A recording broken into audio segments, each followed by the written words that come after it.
शहबाज शरीफ साहब जो हैं वो सऊदी अरेबिया गए। उन्होंने वहाँ जाके सऊदी अरेबिया से रिक्वेस्ट की कि आप कश्मीर के मुद्दे पर पाकिस्तान का साथ दें, यूएन में हमारा साथ दें, लेकिन उन्होंने साफ साफ इनकार कर दिया। उन्होंने ये कैसे लोग पाकिस्तान को भुद्धू चला रहे हैं, कैसे बेवकूफ लोग पाकिस्तान को चला रहे हैं।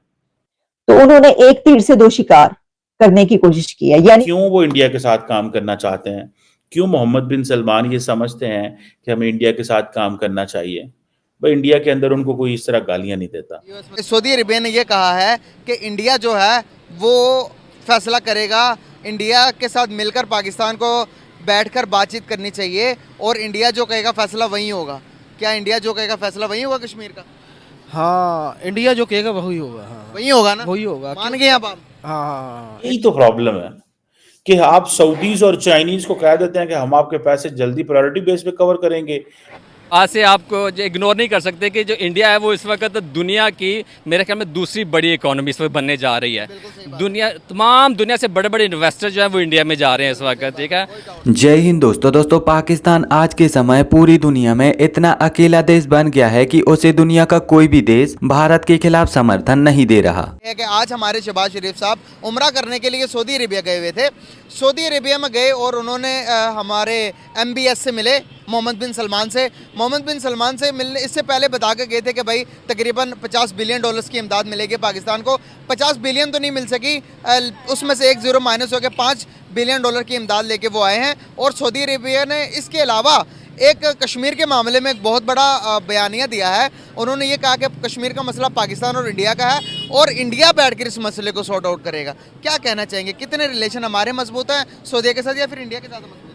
मेरे ख्याल में ये जो पाकिस्तान और सऊदी अरब के जो रिलेशंस थे वो पहले बहुत अच्छे हुआ करते थे, लेकिन ग्रेजुअली अभी उनके हमारे रिलेशन बहुत ज़्यादा ख़राब हो चुके हैं। क्योंकि जो हमारी पॉलिटिकल सिचुएशन चल रही है इस वक्त पाकिस्तान के अंदर, इलेक्शंस हुए, इसमें रिगिंग भी हुई नहीं हुई ये अलग मैटर है। ठीक है, लेकिन हमारे रिलेशंस दिन ब दिन ख़राब हुए हैं। जो इमदाद उन्होंने हमें अगर प्रॉमिस की है देने के लिए और नहीं पूरी की, वो नहीं करेंगे क्योंकि पॉलिटिकली अनस्टेबिलिटी है इस वक्त। ठीक है, अभी भी जो हुकूमत चल रही है हमारे यहाँ पे PMLN की गवर्नमेंट चल रही है, इस गवर्नमेंट के होते हुए इसमें बहुत ज़्यादा प्रॉब्लम्स हैं, जिसकी वजह से पूरी दुनिया को ये दिख रहा है कि हमारे उनके साथ रिलेशंस दिन ब दिन ख़राब होंगे, ये बेहतर नहीं होंगे। लेकिन अगर कुछ इमदाद अगर मिली है और मैं समझता हूँ कुछ भी मिला है तो वो भी आप सोने पे सुहागा ही समझ लें। हाँ जी। और सेकंड बात आपने की है कि जो इंडिया और पाकिस्तान के रिलेशंस है और उसमें जो हमारा जो मेन प्रॉब्लम है, जो इशू है वो कश्मीर है। कश्मीर का प्रॉब्लम देखिए, दुनिया की बड़ी बड़ी जो जंगें जितनी भी आजकल हुई हैं ना, उनके सोल्यूशन बैठकर मुज़ाकरात के साथ ही किए जाते हैं।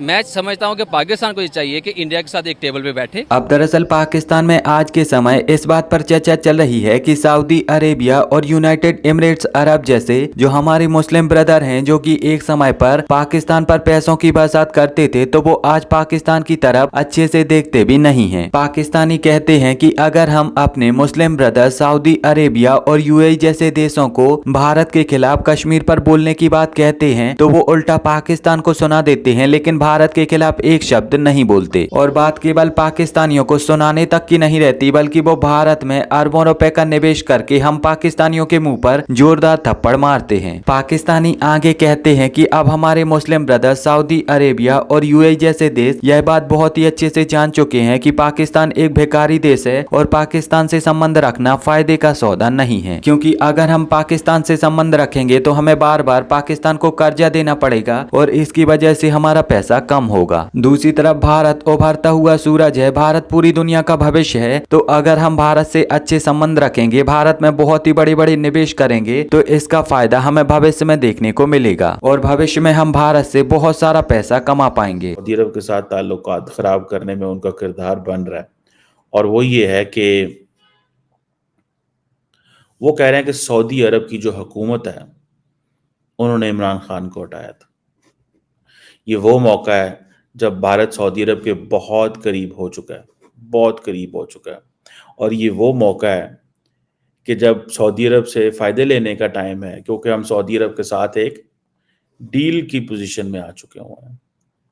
पहले तो हमने सुना था, जैसे मैंने पहले बताया, कि $25 अरब की इन्वेस्टमेंट आएगी। मोहम्मद बिन सलमान जो है उन्होंने ऐलान कर दिया, लेकिन फिर पता चला उन्होंने कहा नहीं $5 अरब की इन्वेस्टमेंट आएगी। और हमें सऊदी क्राउन प्रिंस मोहम्मद बिन सलमान जो हैं, उनका जो विजन 2030 है उसकी समझ ही नहीं आई, जिसकी भारत को समझ आ गई। सो पाकिस्तान की मिलिट्री और पाकिस्तान की जो सिविल लीडरशिप है, ये 2019 से लेके 2022 4 साल तक ऑलमोस्ट फैसले ही नहीं कर सके। उसकी वजह क्या है? क्योंकि हमें उस पैसे की आदत पड़ी हुई थी जो गायब हो जाता था, जिसकी अकाउंटेबिलिटी कोई नहीं थी, जिसको ट्रेस नहीं किया जा रहा था। एक हुकूमत देती थी, दूसरी हुकूमत लेती थी, और ये पॉलिटिशियन क्या करते थे हमें पता ही नहीं चलता था। लेकिन फिर हमने उसके बाद एक फोरम बनाया है SIFC, मैं उसके हवाले से भी बात करूंगा कि हमने सऊदीज को क्या गारंटीज दी हैं। सो जनाब, अब हम सऊदी अरब को कहते हैं कि सऊदी अरब, इमरान खान की पार्टी ये कहती है कि ये सऊदी अरब है, इसका बड़ा किरदार है, इसका बड़ा किरदार है किस चीज में? इमरान खान की हुकूमत को हटाने में। अब जारी बात है, सऊदीज बड़े एम्बैरेस्ड हैं इस सारी सिचुएशन में कि ये क्या पॉलिटिशियन है, ये क्या लोग हैं। इमरान खान आए, चीन को नाराज कर दिया। बहुत सारे लोगों को, इमरान खान के फॉलोअर्स को और बाहर समझ नहीं लगती ये कैसे मुल्क चलाते रहे हैं। चीन को नाराज कर दिया, CPEC स्लो कर दिया। तो जो लोग नहीं चाहते थे कि CPEC चले, या जो लोगों की पोजीशन CPEC के ऊपर एक फर्क थी, तो उन्होंने क्या किया? उन्होंने कह रही थी CPEC तो नहीं चलेगा क्योंकि CPEC तो गलत ग्रांट्स दी हुई हैं। यही चीज बहुत सारे जो वेस्टर्न पावर्स थी वो कह रही थी कि भाई CPEC तो आपने सही मुआहदे नहीं किए हुए। अच्छा, मैं टेक्निकली बात बताऊं, ये बात सही है इन चीज में कि मुआहदे जो हैं वो बड़े सीक्रेट हैं, कोई पता नहीं क्या है, लेकिन for the sake of running the system and then a new prime minister, you are a new in government, आप जो है आपने किया क्या यार? ठीक है जनाब। सो जनाब, ये चीज जो है वो सामने आई है कि CPEC भी बंद कर दिया, चाइना पाकिस्तान इकोनॉमिक कॉरिडोर भी बंद कर दिया।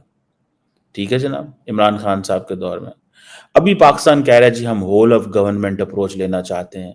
अभी हमने एक अदारा बनाया है SIFC, one stop shop for investors, इसे कह लें आप। लेकिन साथ ही एक तरफ सऊदी फॉरेन मिनिस्टर पाकिस्तान में आया हुआ है और वो कह रहा है पैसे ले लो $5 अरब, दूसरी तरफ एक पार्टी है जो कह रही है कि नहीं, दूसरी तरफ एक पार्टी है जो कह रही है नहीं।